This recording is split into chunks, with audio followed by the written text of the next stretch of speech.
Pada video kali ini, kami akan membahas dua model pembelajaran. Yang pertama, model pembelajaran Group Investigation. Pengertian model pembelajaran Group Investigation. Model pembelajaran Group Investigation adalah kelompok kecil untuk menuntut dan mendorong siswa dalam keterlibatan belajar. Metode ini menuntut siswa untuk memiliki kemampuan yang baik dalam berkomunikasi maupun dalam keterampilan proses kelompok atau group process skills. Hasil akhir dari kelompok adalah sumbangan ide dari tiap anggota serta pembelajaran kelompok yang lebih mengasah kemampuan intelektual siswa dibandingkan belajar secara individual. Baiklah, di sini saya akan menjelaskan langkah-langkah model pembelajaran group investigation. Yang pertama, guru membagi kelas menjadi beberapa kelompok heterogen. Yang kedua, guru menjelaskan maksud pembelajaran dan tugas kelompok yang harus dikerjakan. Yang ketiga, guru memanggil ketua kelompok untuk memberi materi tugas secara kooperatif dalam kelompoknya. Keempat, masing-masing kelompok membahas materi tugas secara kooperatif dalam kelompoknya.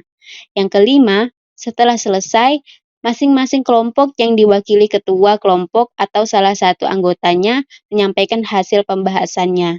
Nah, yang keenam, kelompok lain dapat memberikan tanggapan terhadap hasil dari pembahasannya. Yang ketujuh, guru memberikan penjelasan singkat atau klarifikasi bila terjadi kesalahan konsep dan memberikan kesimpulan. Yang kedelapan, evaluasi. Selanjutnya yaitu kelebihan dan kekurangan dari model pembelajaran group investigation. Adapun kelebihan yang pertama, dirancang untuk membantu terjadinya pembagian tanggung jawab ketika siswa mengikuti pembelajaran. Kedua, berorientasi menuju pembentukan siswa menjadi manusia sosial. Yang ketiga, dapat mengembangkan kreativitas siswa baik secara individu maupun secara kelompok. Lalu yang terakhir, memberikan kesempatan berkolaborasi dengan teman sebaya dalam bentuk diskusi kelompok untuk memecahkan suatu masalah. Adapun kekurangan dari model pembelajaran group investigation, yang pertama, sedikitnya materi yang tersampaikan pada satu kali pertemuan. Yang kedua, sulitnya memberikan penilaian secara personal. Yang ketiga, tidak semua topik cocok dengan model pembelajaran kooperatif tipe group investigation. Lalu yang keempat, diskusi kelompok biasanya berjalan kurang efektif. Lalu yang terakhir, siswa yang tidak tuntas memahami materi prasyarat akan mengalami kesulitan saat menggunakan model ini. Adapun model pembelajaran yang kedua yaitu problem posing. Pengertian dari model pembelajaran problem posing merupakan model pembelajaran yang mewajibkan siswa belajar melalui pengajuan soal dan pengerjaan soal secara mandiri tanpa bantuan guru. Model pembelajaran problem posing ini mengharuskan siswa untuk mampu mengajukan masalah serta menyelesaikannya. Materi selanjutnya, langkah-langkah model pembelajaran problem posing.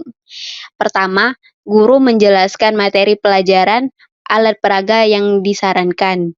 Yang kedua, memberikan latihan soal secukupnya. Yang ketiga, siswa mengajukan soal yang menantang dan dapat menyelesaikan. Ini dilakukan dengan kelompok. Yang keempat, pertemuan berikutnya, guru meminta siswa menyajikan soal temuan di depan kelas. Yang terakhir, guru memberikan tugas rumah secara individual. Selanjutnya, saya akan menjelaskan mengenai kelebihan dan juga kekurangan dari model pembelajaran problem posing. Adapun kelebihannya, yang pertama, mendidik anak berpikir kritis. Lalu yang kedua, siswa aktif dalam pembelajaran. Yang ketiga, belajar menganalisis suatu masalah. Lalu yang terakhir, mendidik anak percaya pada diri sendiri.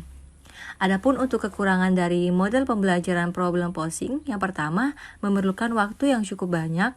Lalu yang kedua, tidak bisa digunakan di kelas rendah. Lalu yang ketiga, tidak semua siswa terampil bertanya.